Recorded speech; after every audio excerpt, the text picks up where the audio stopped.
Hey folks, Lachlan here. Today I'm going to try to simplify a very complex social topic for the sake of greater general understanding, globally speaking. If you are somebody who lives in the global West and you seek to understand why South Africa is the way it is, the first thing you are going to need to do is to throw out everything you think you understand about how a modern society is supposed to function.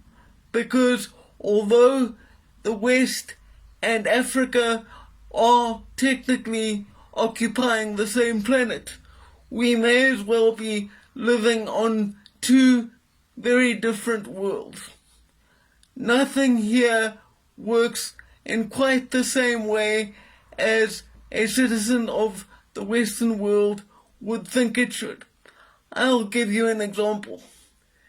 In South Africa, protests are very common, but in this country, the word protest carries a very different connotation than it would in the West. A common phenomenon are what we colloquially refer to as service delivery protests, in which local communities become upset because they feel they are not being provided adequate public utilities. Now, being upset that you don't have access to proper housing or running water are valid grievances to raise, but what commonly happens during these events is that the community that is angry that they don't have adequate public resources will burn down a public library or will loot a school. Why would people do this, you ask? Why would people burn down what they do have access to in the name of the things that they don't?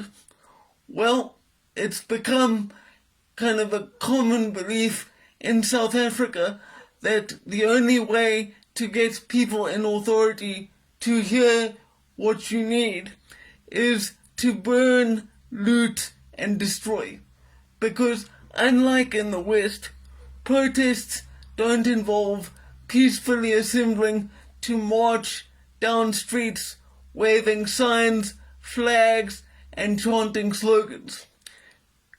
Now, in South African protests, there are plenty of chants being thrown around, to be sure, but along the way, there is also plenty of arson, looting, and chaos.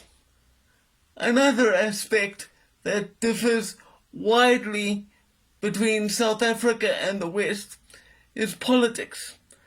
Every time an election cycle rolls around, there will be inter-party murders. What I mean by that is that people who are ostensibly members of the same political party will orchestrate hits on one another. Why is that? Well, you see, in South Africa, government jobs, particularly seats in parliament, pay very, very well and don't require much knowledge, skill, or effort. But the number of seats in parliament are limited. So what do you do if you want to become a parliamentarian, but someone else is more likely than you are to claim that spot? Well, it's simple, really. You pay someone a few $100 to murder them at their gate. And this isn't some freak occurrence. It happens with every election cycle without fail. Another aspect of South African life that those outside it may be unaware of is the ever-present danger of interethnic conflicts. You see, South African black people are not one homogeneous group. There are many, many different tribes here, and most of them, for whatever reason, dislike one another. There are blood feuds that go back generations, and if you ask those participating in them to this day why exactly they don't like one another, it's unlikely that they'll be able to tell you beyond basically, oh, they're different to me, so I don't like them. If all of this sounds crazy to you, I fully agree, but it goes back to what I said earlier. If you want to understand South Africa, you cannot think of it like a Westerner, because the fact is, Western logic does not apply. Well, that's about it for this video.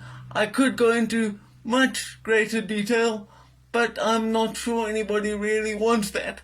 So I'll end it here. For now, farewell.